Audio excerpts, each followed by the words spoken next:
Hello friends, नमस्कार। मैं हूं अनिल सिंह और आप देख रहे हैं इजी मैथ एनालिसिस।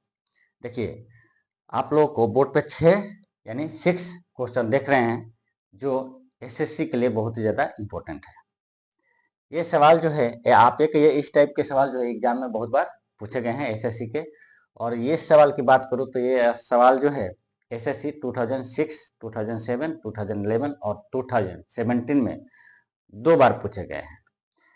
2017 में मल्टीटास्किंग में एक बार और एसएससी सीपीओ में एक बार पूछा गया है। एसएससी जैसे एग्जाम में जहां पे आपको इस सवाल को सॉल्व करने के लिए मात्र 25 से 30 सेकेंड का टाइम मिलता है, ठीक है। लेकिन ये टाइम आप लोग तब मैनेज कर पाएंगे जब आपको बहुत ज़्यादा प्रैक्टिस हो और आप रेगुलर इस पे प्रैक्टिस किए हों। यदि आप रेगुलर प्रैक्टिस किए हैं और एग्जाम हॉल में फास्ट कैलकुलेशन करते हैं, तेजी में बनाते हैं, तो भी आपको 25 से 30 सेकंड लगना ही लगना है, ठीक है। लेकिन आज हम एक ऐसे ट्रिक्स की बात करेंगे जिसमें इसको सॉल्व करने की जरूरत ही नहीं है, ठीक है। बोलेंगे अरे यार क्या है, सही बोल रहा हूँ, सॉल्व करने की जरूरत नहीं है, आप डायरेक्ट आंसर लिखेंगे, ठीक है। तो जहां पे आप एक सवाल को 25 से 30 सेकंड में करते हैं, उसी जगह पे अब आप 25 से 30 सेकंड में इन 6 सवालों को भी बना पाएंगे। क्यों? क्योंकि सॉल्व नहीं करना है, आपको डायरेक्ट आंसर लिखना है, यदि आप अपने कंसेप्ट को क्लियर रखते हैं तो, और जो मैं बताऊंगा यहाँ पे उसको ध्यान में रखते हैं तो, ठीक है। तो आइए देखते हैं कि वो क्या ट्रिक्स है। लेकिन ट्रिक्स बताने के पहले मैं उस मेथड की बात करूंगा जिससे आप लोग एग्जाम में क्वेश्चन को बनाते हैं, ठीक है। तो पहले हम उस मेथड की बात कर लें जिसका यूज आप एग्जाम हॉल में करते हैं। देखिए, एग्जाम हॉल में आप लोग जिस मेथड से बनाते हैं वो मेथड जो है ये है। देखिए, 7+4√3। मान लीजिए हम फर्स्ट एग्जाम्पल को ले लेते हैं, तो आप पहले ये लिखते हैं, फिर आप क्या करेंगे, यदि आपको प्रैक्टिस है और आपको मालूम है आप पहले से बनाए हैं, तो आप क्या करेंगे, इसको 4 3 में इसको तोड़ देंगे।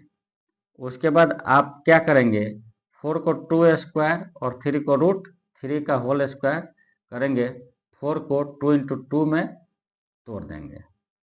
इससे आपको एक फार्मूला मिल जाएगा जो ट्रेडिशनल फार्मूला है और बचपन से हम लोग रखते आ रहे हैं, a+b का होल स्क्वायर। ये आपको फार्मूला मिलेगा। 2+√3 का होल स्क्वायर जो है रूट के अंदर है, तो अब स्क्वायर है तो ये क्या हो जाएगा, रूट के बाहर आ जाएगा। ये आपका आंसर है, ठीक। इतना आप लोग ऑपरेशन करते हैं एग्जाम हॉल में, और इतने ऑपरेशन करने में आपको 25 से 30 सेकंड का सवाल तो 25 से 30 सेकंड का टाइम तो लगेगा ही लगेगा, ठीक है। फास्ट करते हैं तो नहीं तो ज़्यादा भी लगेगा, ठीक है। तो ये वो मेथड था जो आप एग्जाम हॉल में यूज करते हैं। लेकिन अब उस मेथड की बारी है, या उस मेथड को यूज करेंगे जिसमें आपको सॉल्व करने की जरूरत नहीं है, डायरेक्ट आप आंसर लिखेंगे और उस मेथड का यूज करके इसको 25 से 30 सेकंड में पूरे 6 सवालों को भी सॉल्व कर पाएंगे, ठीक है। पहले सवाल को सॉल्व करते हैं, फिर कंसेप्ट को समझते हैं कि कैसे हुआ। देखिए, इसका आंसर हमको लिखना रहे तो क्या होगा जी, 2+√3। इसका आंसर लिखना रहे तो इसका आंसर होगा 2+√2। इसका आंसर हो जाएगा 3+√2। इसका आंसर हो जाएगा 3+√6। इसका आंसर हो जाएगा 3+√5। इसका आंसर हो जाएगा 4+√3। देखिए, मुझे लगता है 30 सेकंड से भी कम टाइम में हमने पूरे का आंसर लिख दिया। क्यों? क्योंकि कंसेप्ट क्लियर है।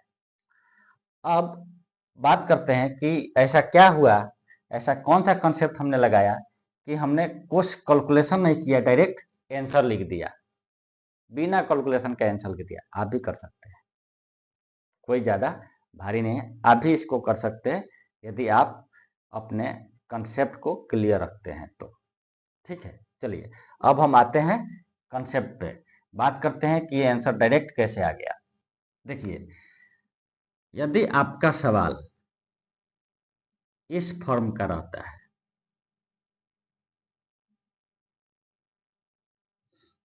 ठीक, यदि आपका सवाल इस रूप में रहता है, इस फॉर्म में रहता है और आप ए स्क्वायर प्लस बी करते हैं और वो किसके बराबर आता है, इस सी के बराबर आता है।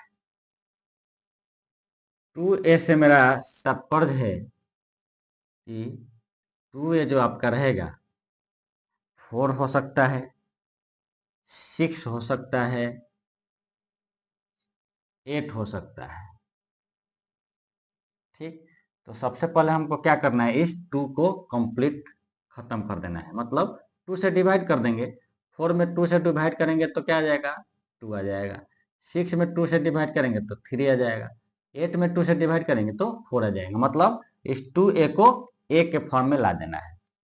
तो 2a क्या हो गया, a हो गया, इसको स्क्वायर कर देंगे। स्क्वायर करने के बाद इसको जोड़ देंगे रूट के अंदर वाली संख्या को। तो कितना आना चाहिए जी, इस c के बराबर आना चाहिए। अब इसमें समझिए 7 प्लस 4 रूट 3 है। अब इसमें 4 में 2 से डिवाइड देंगे तो कितना आएगा, 2 आएगा। अब क्या हो गया, 2 रूट 3 हो गया, 2 रूट 3 हो गया। 2 का स्क्वायर करेंगे क्या होगा, 4 होगा। इस 3 को जोड़ेंगे क्या होगा, 7 होगा। इस 7 किसके बराबर आ गया जी, इस 7 के बराबर आ गया। मतलब A square plus B equal to C आ गया। तो उस स्थिति में आपका सिंपल सा आंसर हो जाता है ए प्लस ये जो ए है ये और प्लस ये रूट के अंदर की संख्या को क्या करते हैं, जोड़ देते हैं। सिंपल आपका आंसर हो गया, सिंपल ये आपका आंसर हो गया। ठीक है, कुछ करना नहीं है, रूट के अंदर की संख्या को ज्यों का त्यों लिख देना है। रूट के अंदर की संख्या को जैसा का तैसा हमने उतार दिया। ठीक, उसके आगे क्या किया, प्लस का साइन लगा दिया। अब क्या करना है, इसमें 2 से डिवाइड देना है, जो भी इसके गुना में है, ठीक, उसमें 2 से डिवाइड करना है। रूट 3 के गुने में 8 है, रूट 5 के गुने में 6 है, रूट 6 के गुने में 6 है, इसमें 2 से डिवाइड देना है। जो अंक मिलता है उसी को जोड़ देना है। चलिए एक और एग्जाम्पल इसमें देख लेते हैं। मान लीजिए आपका ये सवाल है 30 प्लस 10 रूट 5 और ये बोलता है कि पॉजिटिव स्क्वायर रूट निकालिए। क्या हो गया, इसमें 2 से डिवाइड कीजिए। 2 से डिवाइड करेंगे तो क्या हो जाएगा, 5 आएगा। तो क्या करेंगे आप, ये 5 प्लस ये रूट अंदर के 5 को जोड़ देंगे। आप इसको कीजिए, ये आएगा, इसका स्क्वायर करेंगे 25 आएगा, इसका स्क्वायर करेंगे 5 आएगा। ये दोनों जोड़ेंगे तो किसके बराबर आ रहा है, 30 के बराबर आ रहा है। तो इसका आंसर भी 5 प्लस रूट 5 हो जाएगा। तो ये बहुत ही रोचक और बहुत ही अच्छा कंसेप्ट है, जिसे आप ध्यान में रखते हैं। याद रखने की जरूरत नहीं है, आप बस ध्यान रखते हैं कि क्या करना है। रूट के साथ में जो संख्या है उसमें 2 से डिवाइड करेंगे और स्क्वायर करके इसको जोड़ेंगे तो इसके बराबर आएगा। यदि आएगा तो इसी दोनों को जोड़ दीजिए। ठीक है, आंसर आपका आ जाएगा। तो बहुत ही मज़ेदार ट्रिक्स है, इसको ध्यान रखना है। और वीडियो अच्छा लगा हो तो वीडियो को ज़्यादा से ज़्यादा लाइक कीजिए, शेयर कीजिए और मेरे easy math analysis YouTube channel को सब्सक्राइब कीजिए। मिलेंगे अगले वीडियो में, तब तक के लिए धन्यवाद।